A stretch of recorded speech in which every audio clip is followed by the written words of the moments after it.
আসসালামু আলাইকুম ওয়া রাহমাতুল্লাহি ওয়া বারাকাতুহু।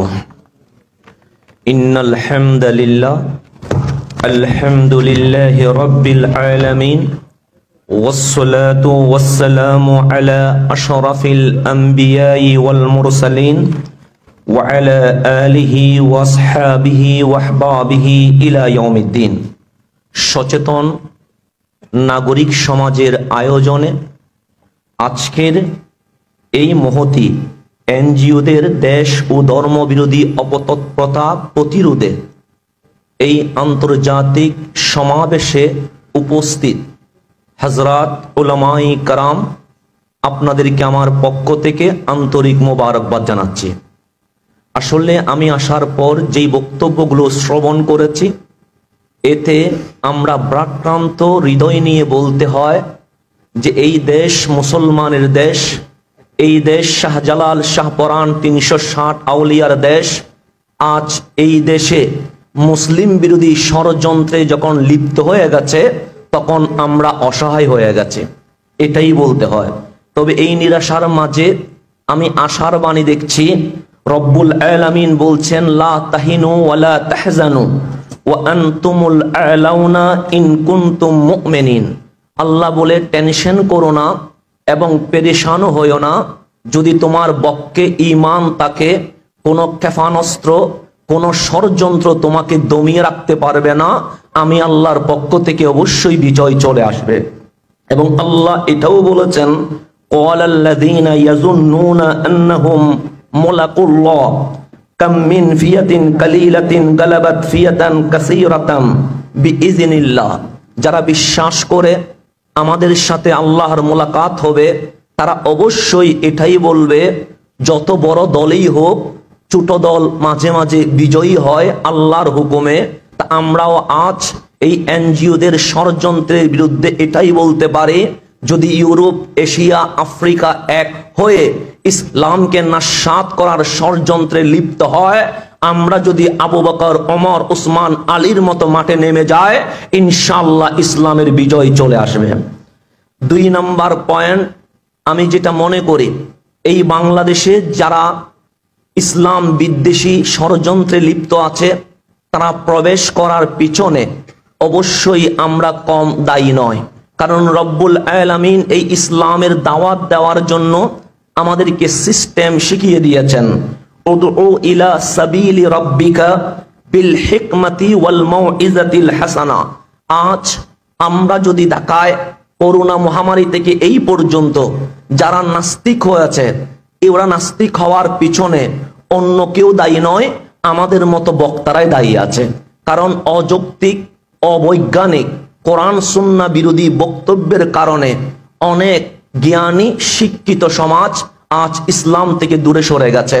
তাই আমার প্রস্তাব হচ্ছে, যদি আমরা রব্বুল আলামিনের নির্দেশিত হুকুম মোতাবেক হিকমা এবং ভালো উপদেশের মাধ্যমে ইসলামের প্রচার করি, তাহলে আমার ইসলাম সম্পর্কে বিরোধ মন্তব্য করার কোনো সুযোগ নাই। 3 নম্বর, যেটা আজ পার্বত্য অঞ্চলে যারা খ্রিস্টান ধর্মে দীক্ষিত হচ্ছে, আমি দেখলাম তারা জন্মগত মুসলমান কিন্তু শিক্ষাগত মুসলমান নয়। এই শিক্ষা না থাকার কারণে 500 টাকার কাছে বিক্রি হয়ে যাচ্ছে। কিন্তু আমাদের ইসলামের ইতিহাস তো বিক্রি হওয়ার নয়। আমাদের ইসলামের ইতিহাস তো বেলালের ইতিহাস, আমাদের ইসলামের ইতিহাস তো খালিদ বিন ওয়ালিদের ইতিহাস, আমাদের ইসলামের ইতিহাস তো সালাউদ্দিন আইয়ুবের ইতিহাস। এটা তো ইসলামের জন্য রক্ত দেওয়ার ইতিহাস। কিন্তু এখানে বিক্রি হয় কেমনে? তখন বুঝলাম, যারা জন্মগত মুসলমান, শিক্ষাগত মুসলিম নয়, তারাই 500, 1000 অথবা গড় বাড়ি চাকরির কাছে বিক্রি হয়ে যাচ্ছে। তাই আমাদের ওলামায়ে কেরামকে যেই জিনিসটা করতে হবে, বর্তমান বাংলাদেশে আমি 2টো জিনিস দেখতে পাচ্ছি যেটি মূল স্ট্রিম থেকে সরে গেছে। যেমন আমরা বলি আল ওয়াসাতিয়া ওয়াল ইতিদাল, অর্থাৎ মধ্যম পন্থা অবলম্বন করা। এখান থেকে যদি উপরে উঠে যায়, সেটা হবে অতিরঞ্জিত, এবং এই অতিরঞ্জিত যারা করে, তাদের কারণে ইসলামে ভণ্ডামির প্রবেশ ঘটেছে। আপনি যদি দেখেন, এই যে মূল স্ট্রিম থেকে সরে গিয়ে আজকে নারী পুরুষের অবাধ মেলামেশা এবং মাজার কেন্দ্রিক যে সিজদা ভণ্ডামি, এটা অতিরঞ্জিত করার কারণে আরেকটা হচ্ছে আল ওয়াসতিয়া ওয়াল ইতিদাল। এই মধ্যম পন্থা থেকে যখন নিচে নেমে গেছে তখন উগ্রবাদ খারেজিয়তের আবির্ভাব ঘটেছে।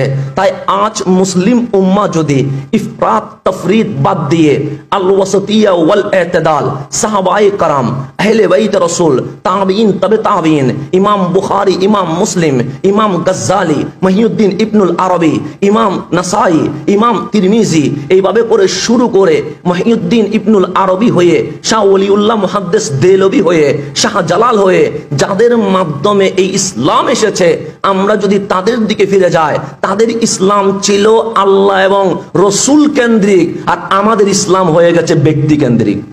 আপনি যদি তাকান, আমার সাথে যদি আপনার বেজে যায়, তাহলে বাংলাদেশে দুইটা শ্রেণী গঠন হবে। একটা আমার পক্ষে কথা বলবে, একটা আপনার পক্ষে কথা বলবে। এই পক্ষে মারামারি করবে, কিন্তু একজনকেও দেখলাম না, কেউ বলে নাই যে অমুক পক্ষে না, অমুক পক্ষে না, দলিল যেদিকে আমরা সেদিকে যাব, এটা কেউ বলে নাই। যার কারণে ব্যক্তি কেন্দ্রিক ইসলাম হওয়ার কারণে আজ শিক্ষিত সমাজ আমাদের উপর বিরক্ত হয়েছে। এবং আমরা যদি আবার ফিরে এসে আল ওয়াসতিয়া ওয়াল ইতিদাল মূল স্ট্রিমে চলে আসি, ইনশাআল্লাহ আমাদের এই পবিত্র ধর্ম ইসলাম নিয়ে ষড়যন্ত্র করার কোনো সুযোগ তাদের হবে না। আমার লাস্ট পয়েন্ট চতুর্থ, এই যে এনজিওদের ষড়যন্ত্র, এটা মোকাবেলায় আমরা চারদিকে এগাতে পারি। একটি প্রশাসনিকভাবে, যেহেতু সরকার গভর্নমেন্ট ঘোষণা করেছে রাঙ্গামাটি, বান্দরবন এবং খাগড়াছড়ি অঞ্চলকে মায়ানমার স্টেট করে স্টেন একটা উপজাতি করার ষড়যন্ত্র চলছে। আপনি জানেন এই বাংলার রমণী বললে এই উপজাতিদের যে অবস্থান তথা খাগড়াছড়ি, রাঙ্গামাটি, বান্দরবনকে বলা হয়। এবং সেখানে যে মুসলিম বাঙালিরা আছে তারা খুবই কষ্টের মধ্যে আছে। আপনি যদি সাজেক যান, সেখানে যদি কারো সাথে কথা বলেন, যাদের দোকান আছে, তারা আপনাকে বলবে উপজাতিদের মধ্যে দুই শ্রেণী, একটা ভদ্র, একটা অভদ্র। এই অভদ্রদের মধ্যে চারটা গ্রুপকে প্রতি বছর আমাদের বাঙালি মুসলমানদের দোকান থেকে চাঁদা দিতে হয়, এবং প্রত্যেক দিন যে জিনিসগুলো ক্রয় করে এটার উপর আলাদা ভ্যাট ওদেরকে দিতে হয়। তাহলে আপনি বাংলাদেশে থেকেও, বাংলার নাগরিক হওয়ার পরেও এই বাংলার জমিনে পরাধীন হয়ে আছেন।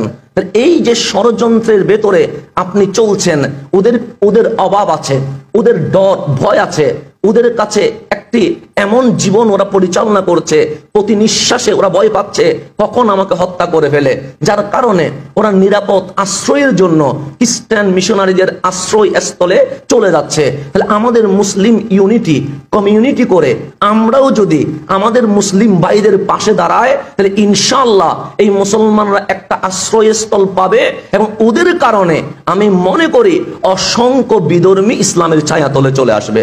এটা হচ্ছে প্রশাসনিক, আরেকটা হচ্ছে ব্যক্তিগত, আরেকটা হচ্ছে দলীয়গত। আজকে আমার ভালো লাগছে যে আমাদের মতাদর্শের ভিন্নতা থাকলেও আজকে যারা এসে গেছি তারা একমাত্র ইসলামের জন্য এসেছি, আল্লাহ এবং রসুলের জন্য এসেছি। তাহলে এই ইসলাম যদি ঠিক আবার আল্লাহ এবং রসুল কেন্দ্রিক হয়ে যায়, ইনশাআল্লাহ কোনো অপতৎপরতা বাংলাদেশে সফল হবে না। সবাইকে ধন্যবাদ জানিয়ে এখানেই বিদায় নিচ্ছি। আসসালামু আলাইকুম ওয়া রাহমাতুল্লাহ।